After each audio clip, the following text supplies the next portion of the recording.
Happy New Year, everyone, and welcome to Ev Talks. My name is Evan Clark, and I'm the CEO of a credit union in Washington, D.C. And we do things a little different at my credit union, and my philosophy on credit unions is a little different. And so what I'm doing in these talks is sharing some of those philosophies with you. And tonight, I'm going to talk about something that's very near and dear to my heart: fishing in Alaska, and some of the lessons that I've learned from fishing in Alaska. Many years ago, I think it was 17 or 18 years ago, a very good friend of mine, Steve Cole, invited me to go up fishing with him to Alaska. I was never much of a fisherman. I fished a little bit when I was a kid in the streams and the lakes in Montana where I grew up, but I was never much of a fisherman. But I thought, this sounds like fun. So I took up Steve's invite and went with him fishing to Alaska. And I went every year for the last 16 or 17 years and learned a lot of lessons about fishing and became a pretty good fisherman.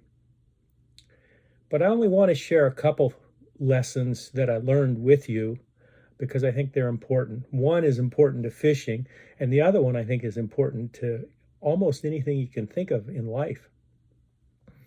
The first lesson is crank before you yank.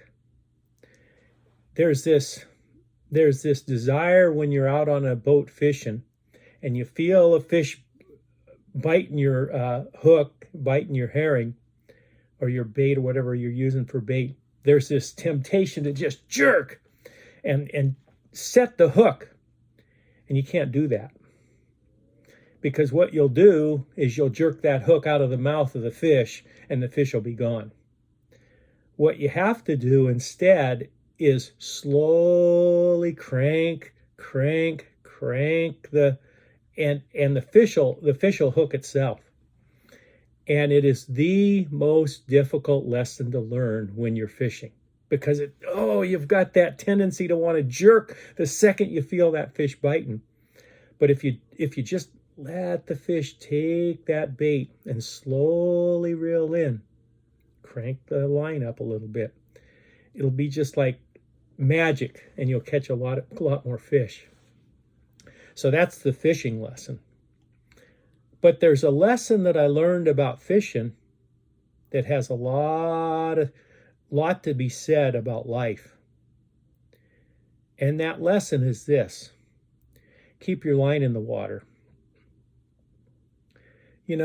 I've fished with a lot of people up in Alaska, friends and acquaintances and this and that. And some of them have done really good, much better than me. And a lot of them haven't done worth a hoot. And the ones that haven't done worth a hoot, most of them, they don't keep their line in the water. They're checking the fish finder to see where the fish are, and they're checking their bait and keeping it out of the water to make sure that it's just perfect. And they're checking a million different things, but they're not keeping their line in the water. That's where the fish are. And one of the things that I did when I was fishing is I always listened to the boat captain. His name was Jeff. And Jeff and I have had so many great times up in Alaska, but I'd listen to him. And one of the things he always told me was where the fish were. So I was always trying to get to the depth where Jeff was saying the fish were. And 9 times out of 10, I'd be catching fish. And the 10th time when I didn't catch the fish, I was jerking instead of cranking. But it's such an interesting concept that keep your line in the water has more to do with life than with fishing in some ways. In the financial services industry, and that's what a credit union is, it's one of the financial services, there's one number that determines the compensation of the CEO of the financial institution and the senior management team of the financial institution. Just one number. And I've asked some really smart people what that number is, and some of them have been able to tell me, and others have told me things that they thought were the right one, but they weren't. Okay. It's not bottom line. It's not, how you treat people. It's not any of that. It's assets under management. And so the more assets you have under management, the more salary you're going to have. That's why people like Jamie Dimon back in the, during the real estate crisis, he was making a lot more than Evan was, even though Evan's bottom line was a lot stronger than Mr. Dimon's, because he had a lot more assets under management. And one of the things that I figured out a long time ago is that there's a lot of folks in the financial services industry that don't seem to understand that. And there's nothing, they're good folks, but they just don't understand it as well as they probably should. And I'll give you an example. I had a group do a study for me of credit unions and how they've done over the last 17 years. And I took 21 credit unions that were about the size we were back 17 years ago, about 140 million or so in assets, and rolled them forward 17 years to see how those 21 credit unions did all across the country. And the average size 17 years later was $344 million. And there were 3 credit unions over $500 million, and one of those 3 was over $600 million, and that credit union was ours. And what it told me is that what we're doing at our credit union is probably working because we've grown faster than any other credit union in that size range. And the reason we did that is that we figured out how to keep our line in the water. We figured out how to give value to our customers. In the credit union world, they're called members. What we've done for our members is we've always kept our CD rates as high as we possibly could. And in most instances, our CD rates are the highest in the country. Right now, CD rates throughout the country are terrible. And it's because the Fed has lowered interest rates to try and stimulate the economy because of the COVID pandemic. And they've done a pretty good job of it. And now they're starting to pull back some of the liquidity that they put into the system. And I would imagine that rates will begin to rise sometime later this year. At least that's the indication they're giving us. But throughout that 17 years that I've been at the credit union, we've always had very good competitive rates. And that's proven to be something really good because we're rewarding our members, and our members are in turn saying thank you by bringing us their deposits. And to this day, we still have the best rates in the country. In fact, our rates on some of our CDs are the very best in the country right now. And maybe that's an advertisement for my credit union. I don't know, but it's just the facts. And it goes back to that whole theory of keep your line in the water. Some folks that are running credit unions, they have all these theories on how to do it.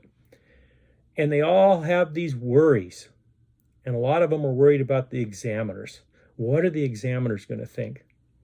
I've never had a worry about the examiners in my life, and I'll tell you why.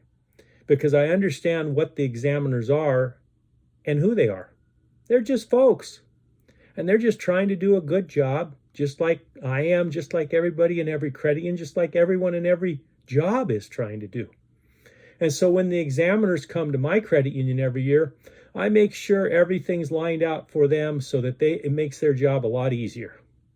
And I always tell them, if you find something, let me know. And they've got great respect for me, and I've got great respect for them. And I've never had problems with the examiners. And I've never worried about the examiners because that's not what grows my credit union. And remember, in the credit union world, in the financial services world, it's assets under management that make the salary of the CEO and the senior management team increase. Instead, what we've done, and there's other things that people do, okay? Some people, rightfully so, because they've got a different kind of membership than mine, they open a bunch of branches. And sometimes those branches will bring them business that we could never expect to get in our credit union because we're a government-based credit union. And so our members are centrally located to certain offices in the U.S. government. And so we've always focused all of our energy on giving them great rates on CDs. But for a community-based credit union, branches can make a lot of sense. But don't be thinking that that's the silver bullet, because apparently it's not, because again, our credit union's grown faster than any other credit union because we've rewarded our members and said thank you to them by giving them great rates. Keep your line in the water. I'm going to conclude this EV talk by asking you a question. When you look at your job and your industry, what is it? What's the one thing that increases your salary? In every industry, there must be one thing or two things. It can't be everything, and you can't be fussing and worrying about the little things to the detriment of that one or two big things. If you can figure out those one or two big things, like keeping your line in the water when you're fishing, or keeping your CD rates as high as you possibly can if you're running a financial institution, because you know that assets under management is the one big thing. If you can figure out that one thing, and then you can focus, totally focus on that one thing, you'll be a success, and you'll have a career where you see your salary go up. And is that important? Well, I think it's a real important thing, because isn't that why you're working? So give that some thought. Keep your line in the water, and I hope you have a great 2022. And we'll talk again soon. Bye-bye.